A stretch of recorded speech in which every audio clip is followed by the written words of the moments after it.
So good morning, everybody. Welcome to 3 Essential Questions.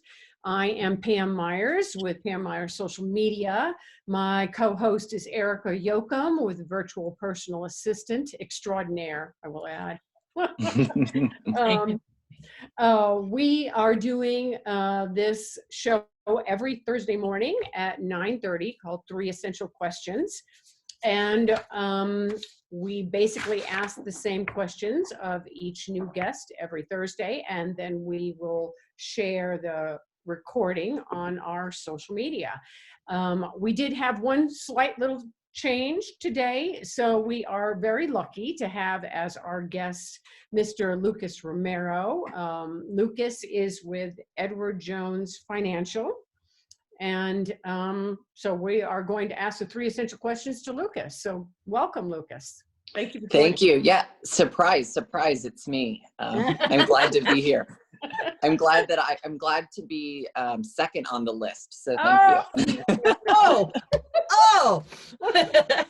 Actually, you were first on the list when our other person dropped out. I was like, "Ooh, Lucas." No, I'm kidding. Thank you so much for having me. You are welcome. Thank you for joining us. And so our first question today is, what have you learned about yourself going through this whole COVID-19 process? Well, we almost learn a little bit too much about ourselves. We kind of were discussing this a bit earlier. Right. But, I think one thing that I've learned about myself, and I think a lot of people are maybe having the same realization, is that we haven't taken the time to just slow down. And being forced to do that has really shown me how important the little things are. For example, I had posted on social media how happy I was to have a Starbucks coffee again. And you don't realize what that Starbucks coffee means to you until it's no longer there. That's an excellent point. Yes. Yeah. And so that's what I've realized. And of course, there are much bigger things like my family. I miss them dearly. My grandparents, I'm constantly worried about them. And I've also learned that it's very important to walk around with hand sanitizer attached to my hip. Yes. I've had the little bottle in my vehicle since I had kids. I mean, Pam can swear to this too, that they're always getting into sticky, gross, nasty stuff. So you always have hand sanitizers. That's been a part of our lives. It's like, and we're and more so when they were littler. Now they're discerning and they don't really want to do it. But I love going to flea markets and thrift stores and things like that. And so we taught them at a very early age. As soon as we're back in the Jeep, hand sanitizer. Yep. But now it's become, like you said, it's attached at the hip. You're very cognizant of where it is. Yeah. Yeah. So, which brings us to question 2. How have you and your business responded to this whole crisis? Yeah, that's a great question. Edward Jones is positioned in a very unique way where we have one financial advisor and one branch office administrator per office. So there's only 2 of us in the office. And of course, we prior to COVID-19, we're meeting with our clients here in the office. Because of the fact that there's only 2 of us, we are able to continue to come to work, which is great. I don't get all this distractions that most people are getting at home right now. But one thing that has changed is we're meeting with clients virtually and over the phone. I think it's hard for people to acclimate to this type of environment. But I think a lot of our clients are having the realization that life is a bit more simple virtually. So what would normally take 2 hours in regards to meetings now takes about 30 to 45 minutes. I'm a chatty Cathy, so my clients and I will talk for about 2 hours if they're here in the office, but people don't want to be on the phone as much as they want to hang out in person. So those meetings are a lot shorter. They're a lot more concise and to the point, and people are able to go about their normal days. Though they have little to do, they're able to go about their normal days now. I've been trying to convince people of this for literally a decade. That so much of this can be handled virtually, and I've been pshawed. Seriously, people are like, ugh, no, we couldn't do that over. And it's, well, when you're forced to, this is, and I keep harping on this.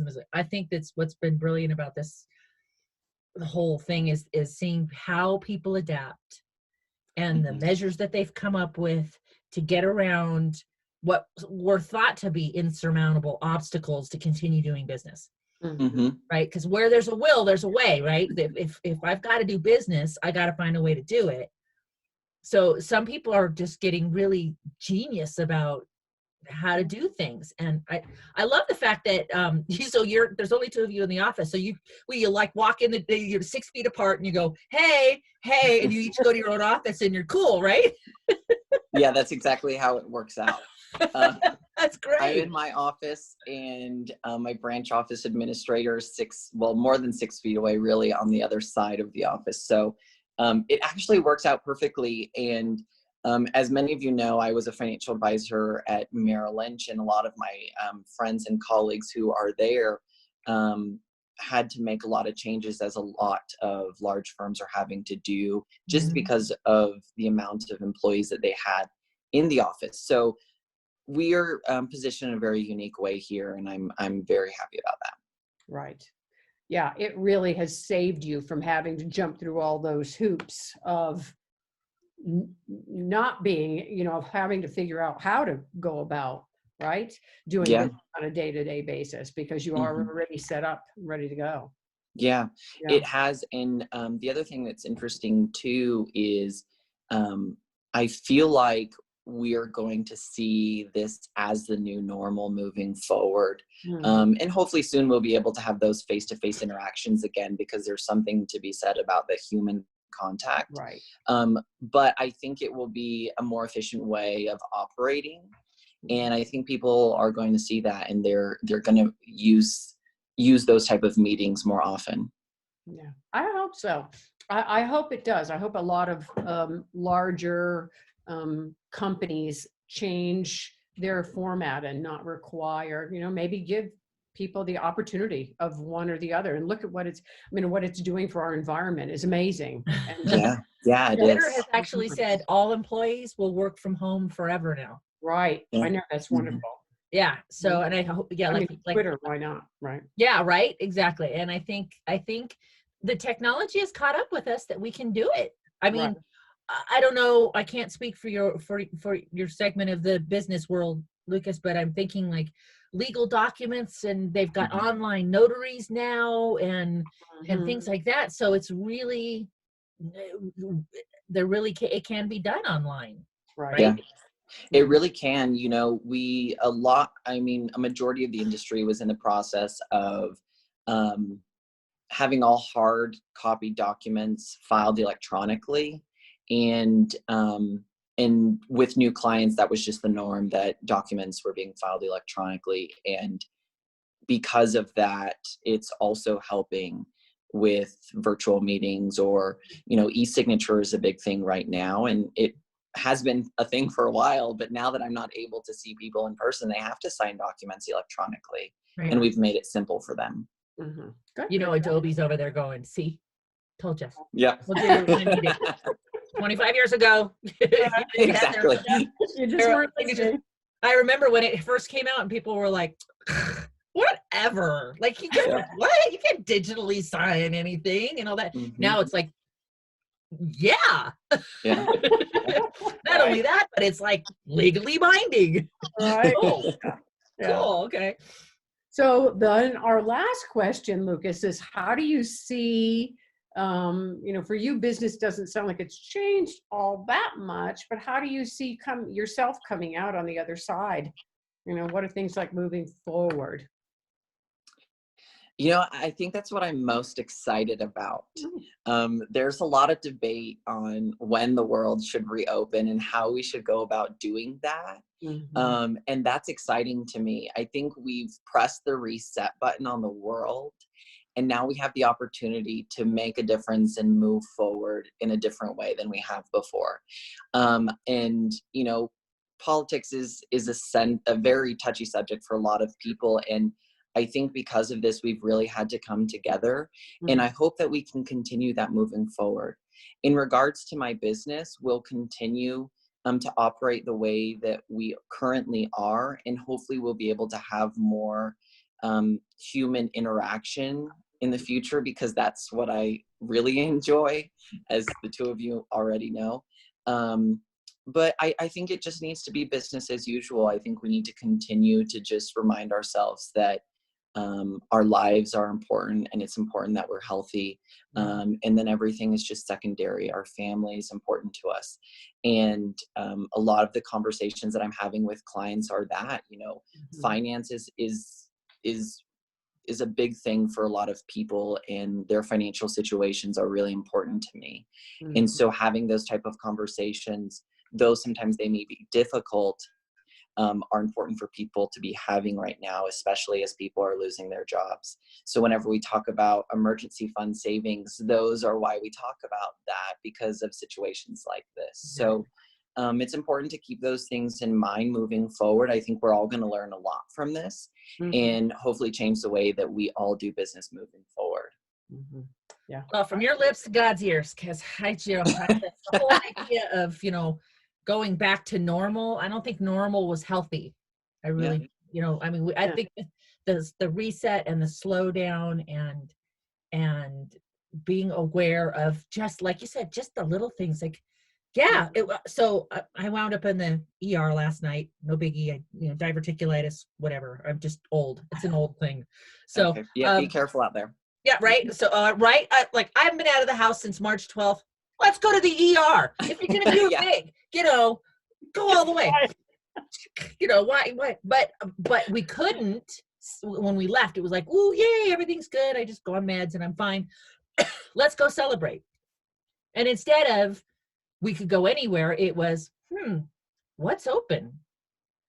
Because everything was different, and there wasn't it was 10 o'clock at night, no Starbucks open, no, you know, and then so we found a Wendy's with have a Frosty and French fries, which you know, and it was twice as delicious because you know, I had to go hunt for it, and it, you know, I was appreciative of the fact that I was out and I was able to do that. And so I hope that's what we've learned, is to not just fly past all of those things like they're no big deal, when in fact we can be savoring all that stuff.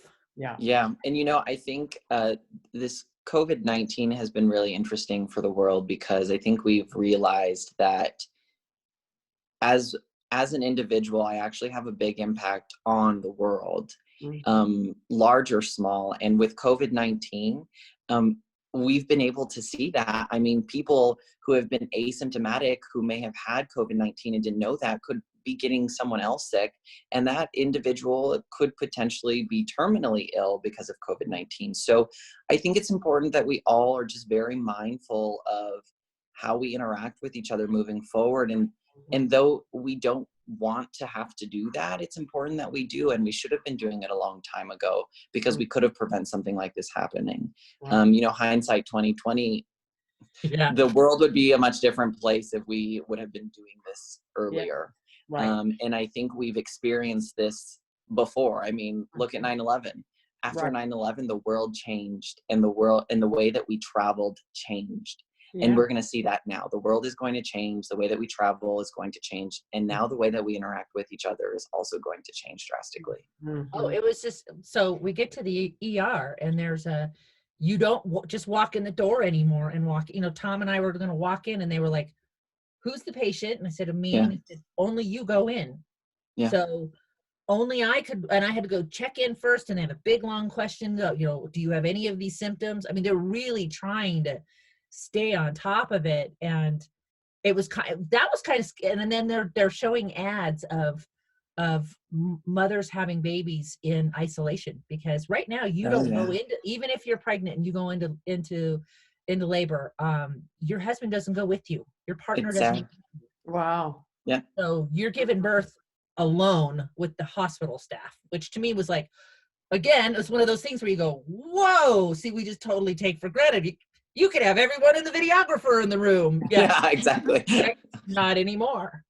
Not anymore. And we'll see if that ever goes back to, right. But they're so cautious they don't want to expose anybody to anything that that they don't necessarily have to be exposed to. Mm-hmm. So, but we have the technology. So I'm like sending texts to hubby, who's sitting out in the parking lot now, and we're laughing back and forth, and I'm showing pictures of weird hospital things, and we're luckily we have the technology where the communication can still continue even though he's not sitting next to me. So Communication, I mean, technology is also going to play a big part into our future, because things, like you said, are going to look different, and technology is going to help facilitate all of that, I believe. So yeah, definitely. I think we're all keeping our fingers crossed for some sort of vaccine, though, of course. So absolutely right, definitely. Yeah. And it was like a macro of, because I haven't been out of the house in 2 months. Macro, everything looked pretty much the same. Just driving into town, not that much is different. But it's when you get down to the person to person where I saw a lot of the changes. That was very interesting, and very interesting. Well, yes, good reset. I hope. Like you said. Yeah, I hope so too. I think, long story short, our lives depend on each other's health, so everyone stay healthy, please. Yes. Oh, perfect. Perfect sentiments. Thank you. You too. Yeah, you too. Thank you so much for being our guest today, Lucas. It was a pleasure. Of course. Thank you for having me. If you need me every week, I'm available. That's wonderful. Awesome. All right, everybody, have a great day. Thank you, guys. Bye-bye.